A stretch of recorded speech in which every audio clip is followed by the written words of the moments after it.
makes my heart break that we have to do this because of the reason, but by the same token, I love talking about them.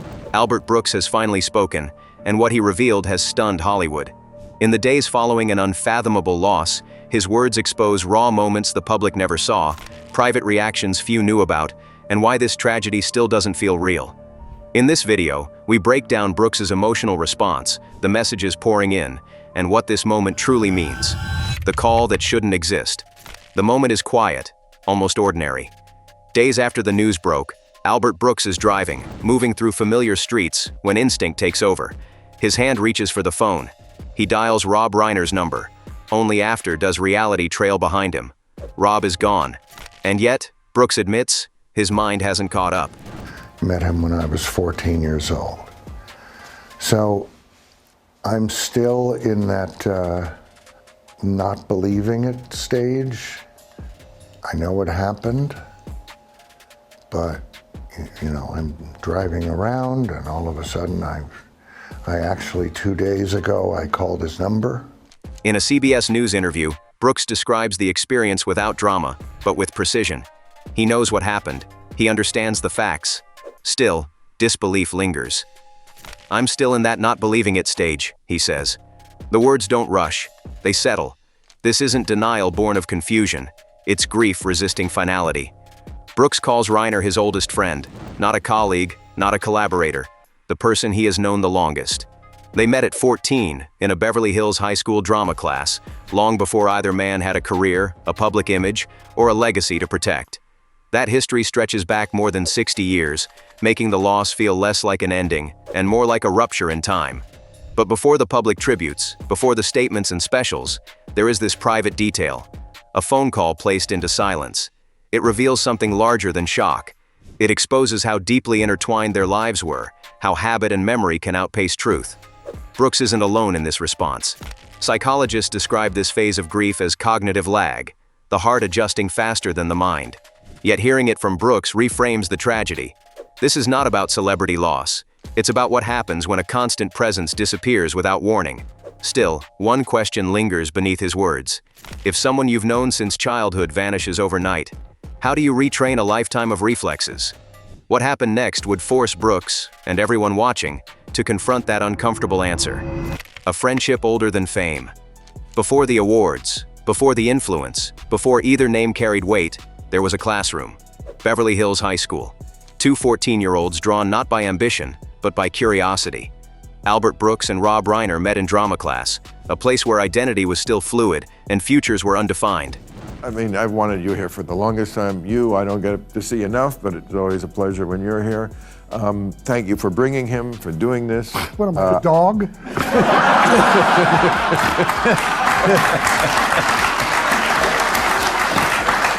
He's my service animal. Okay. Fun to look out the window. And I always knew you guys were friends until I saw this documentary. I didn't know. I know you went back. I didn't know what you go way, way back. Yes. It's the high school. Yes. High school. Is that we how met you... in high school? Yes. Oh my God. Yeah, and we became instant friends. We met. It was a class. I think we were like 16, 17 at the time. 16. It remains one of the most embarrassing moments of my life. At that age, neither was chasing legacy. They were learning timing, listening, presence. What formed between them wasn't strategic or performative. It was instinctive. A shared language built on humor, observation, and an early understanding of how people reveal themselves when they think no one is watching. That foundation mattered. As their lives expanded, the friendship didn't fracture under success. It stretched. Brooks moved between stand-up, writing, and film. Reiner stepped from acting into directing, shaping some of Hollywood's most enduring stories. Their paths diverged professionally, yet the bond held, quietly, without spectacle. But the truth wasn't so simple. Fame alters gravity. It rearranges relationships, tests patience, invites distance. Many early friendships dissolve under that pressure. This one didn't. Interviews decades later reveal mutual admiration that never hardened into rivalry. Reiner openly credited Brooks' brilliance. Brooks spoke of Reiner with reverence, not nostalgia. What sustained it was not constant proximity, but trust. Each understood the other beyond public success. They remembered who the other was before audiences, before expectations. That memory anchored them. Still, one contrast stands out. Hollywood celebrates reinvention, yet their friendship remained stubbornly unchanged. No branding, no myth-making, just continuity. That longevity reframes the loss. This wasn't a relationship defined by a chapter of life. It was the through line. And when a friendship begins before fame, its ending doesn't feel like closure. It feels like history abruptly losing its narrator. Hollywood stops and listens. When the initial shock settles, something rare happens. Hollywood pauses, not to speculate, not to posture, but to listen. In the days following the tragedy, a collective statement emerges, measured, deliberate, and heavy with intention. It is signed by Billy Crystal, Larry David, Martin Short, and others who rarely speak in unison unless the moment demands it. He gave me a leg up when I started making movies, connected me to Jerry O'Connell and Kevin Pollak.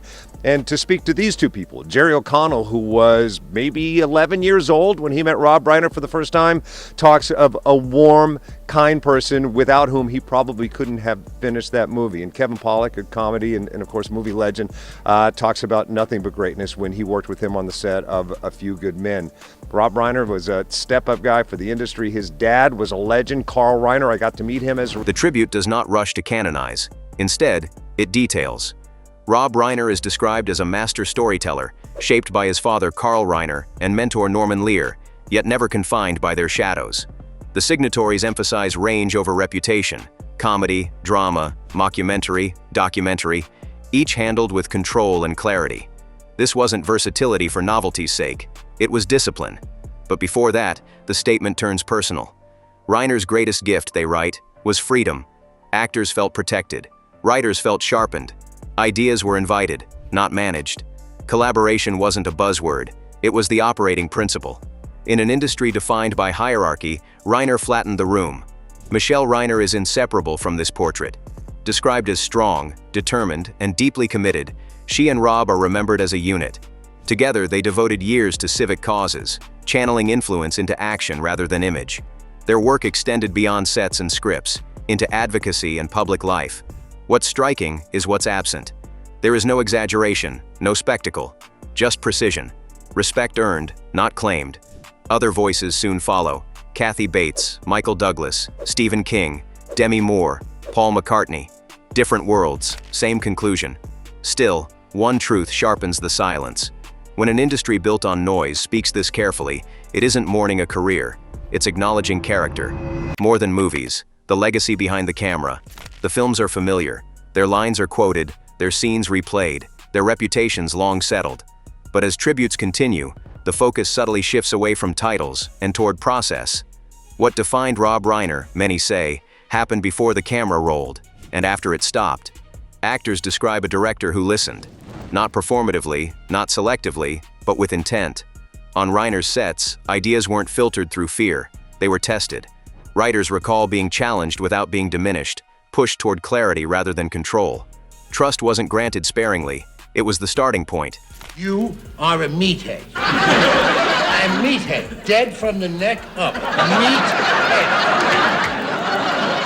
What did you call me? I could win the Nobel Prize and it would say, Meathead wins Nobel. We went to a royal premiere of When Harry Met Sally in London, and we were walking up this red carpet to meet Princess Diana, and I got meatheaded a couple of times with a. Yet the truth wasn't so simple. Trust in Hollywood is risky. It slows production. It blurs authority. Many avoid it. Reiner embraced it. His collaborators say that freedom sharpened performances and tightened dialogue. The music of conversation mattered to him. The rhythm, the pause, the unsaid. That attention elevated even the smallest moments. This approach explains his range more than any resume ever could. Comedy demanded looseness. Drama required restraint. Reiner understood both because he respected the people building them. He didn't dominate stories. He guided them. Still, one contrast remains striking. Box office numbers rise and fall. Awards age. But the loyalty of those who worked with him endured. Decades later, actors speak less about success and more about safety, about being seen. For many, working with Reiner felt like joining a team rather than serving a vision. That distinction matters. It reveals why his absence leaves more than a creative gap. What remains is not just a body of work, but a method. And in an industry driven by power, that may be his most enduring legacy. In the end, This story was never about headlines or legacies carved in stone. It was about continuity, how a friendship can outlive fame, how trust can echo louder than applause, and how loss exposes the quiet structures we build our lives around. Albert Brooks' unanswered phone call lingers because it reveals a simple truth. Some bonds don't end cleanly. They fade unevenly, resisting logic, clinging to habit. And maybe that's the cost of knowing someone too well, for too long. When history loses a witness, who carries it forward? Share your thoughts below.